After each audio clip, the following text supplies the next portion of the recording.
போலித்தனங்களை களைந்தெறியும் வரை மனிதன் நிலையான மெய்ப்பொருளை கண்டறியவே முடியாது.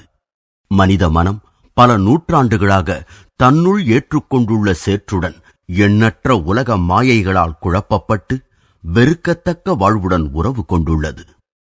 மனிதன் தன்னுள்ளே வாழும் எதிரிகளை முதலில் எதிர்த்து போரிடும் போது இந்த போர்க்களத்துச் சண்டைகள் அற்பமானவை ஆகிவிடுகின்றன. நம் உடல் வலிமையால் தாக்கி வெற்றி பெறுவதற்கு இந்த எதிரிகள் மானிட உருவில் வருபவை அல்ல. எங்கும் உள்ளவையாய் இடைவிடாமல் தூக்கத்தில் கூட மனிதனை துரத்தியவாறு நச்சுக்காற்று போன்ற ஆயுதங்களுடன் சூட்சுமமாக ஆயத்தமாகி நம் எல்லோரையும் வீழ்த்த வரும் படை வீரர்கள் அஞ்ஞான இச்சைகளே.